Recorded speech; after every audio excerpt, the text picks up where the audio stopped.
Atos capítulo 9. E Saulo, respirando ainda ameaças e mortes contra os discípulos do Senhor, dirigiu-se ao sumo sacerdote. Pediu-lhe carta para Damasco, para as sinagogas, a fim de que, se encontrasse alguns daqueles seita, quer homens, quer mulheres, ou conduzisse preso a Jerusalém. E indo no caminho, aconteceu que, chegando perto de Damasco, subitamente o cercou um resplendor de luz do céu. Caindo em terra, ouviu uma voz que lhe dizia: Saulo, Saulo, por que me persegues? E ele disse: Que és, Senhor? E disse o Senhor: Eu sou Jesus, a quem tu persegues. Duro é para ti recalcitrar contra os arguilhões. E ele, tremendo e atônito, disse: Senhor, que queres que faça? E disse-lhe o Senhor: Levanta-te e entra na cidade, e lá te será dito o que convém fazer. E os varões que iam com ele pararam, espantados, ouvindo a voz, mas não vendo ninguém. E Saulo levantou-se da terra, e abrindo os olhos, não via a ninguém. E guiando-o pela mão, o conduziram a Damasco. E esteve 3 dias sem ver, e não comeu, nem bebeu. E havia em Damasco um certo discípulo chamado Ananias, e disse-lhe o Senhor em visão a Ananias. E ele respondeu: Eis-me aqui, Senhor. E disse-lhe o Senhor: Levanta-te e vai à rua chamada Direita, e pergunta em casa de Judas por um homem de Tarso chamado Saulo, pois eis que ele está orando.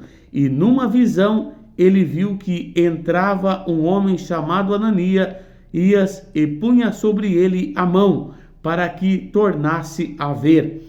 E respondeu Ananias: Senhor, de muitos ouvi acerca deste homem, quantos males tem feito aos teus santos em Jerusalém? E aqui tem poder dos principais dos sacerdotes para prender a todos os que invocam o teu nome. E disse-lhe, porém, o Senhor: Vai, porque este é para mim um vaso escolhido, para que leve o meu nome diante dos gentios e dos reis e dos filhos de Israel. E eu lhe mostrarei quanto deve padecer pelo meu nome. E Ananias foi e entrou na casa, e impondo-lhe a mão, disse: Irmão Saulo, o Senhor Jesus, que te apareceu no caminho por onde vinhas, me enviou para que tornes a ver e seja cheio do Espírito Santo. E logo lhe caíram dos olhos como que umas escamas, e recuperou as vistas, e levantando-se, foi batizado. E tendo comido, ficou confortado. E esteve Saulo alguns dias com os discípulos que estavam em Damasco. E logo na sinagoga pregava a Jesus que este era o Filho de Deus. Todos os que ouviam estavam atônitos e diziam: Não é este o que em Jerusalém perseguia os que invocavam este nome? E para isso veio aqui, para os levar preso aos principais dos sacerdotes? Saulo, porém, se esforçava muito, mas o confundia os judeus que habitavam em Damasco, provando que aquele era o Cristo.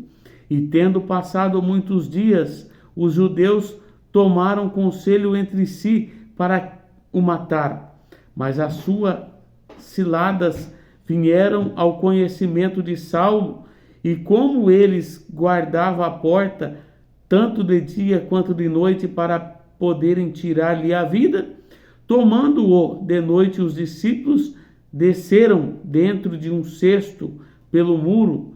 E quando Saulo chegou a Jerusalém, procurava ajuntar-se aos discípulos, mas todos os temiam, não crendo que fosse discípulo.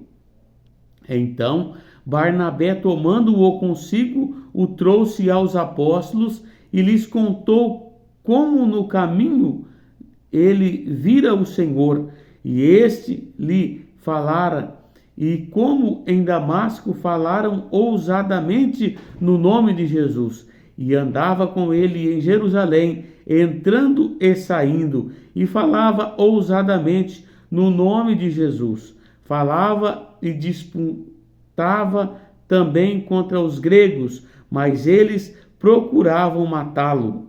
Sabendo-o, porém, os irmãos acompanharam até Cesareia e o enviaram a Tarsos. Assim, pois, a igreja em Jerusalém, em Judeia e Galiléia e Samaria tinha paz, e eram edificadas e multiplicavam, andando no temor do Senhor e na consolação do Espírito Santo.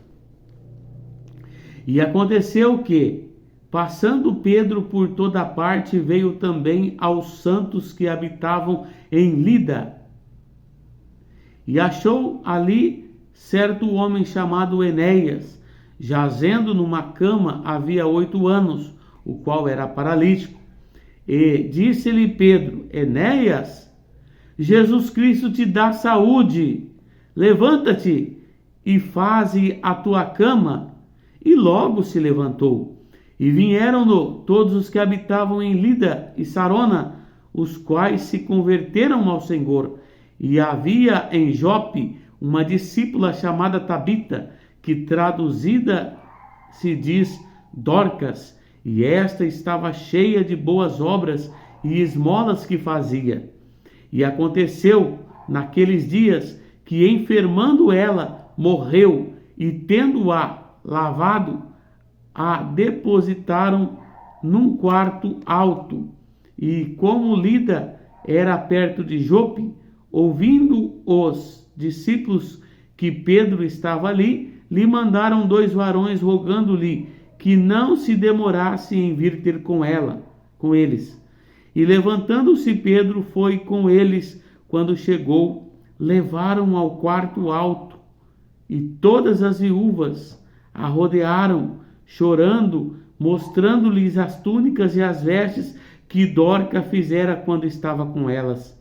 Mas Pedro, fazendo-as sair a todas, pôs-se de joelho e orou. E voltando-se para o corpo, disse: Tabita, levanta-te. E ela abriu os olhos, e vendo Pedro, assentou-se. E ele, dando-lhe as mãos, levantou, e chamando os santos e as viúvas, apresentou-lhes viva. E foi isso notório por todo Jope, e muitos creram no Senhor, e ficou muitos dias em Jope, como um certo Simão curtidor.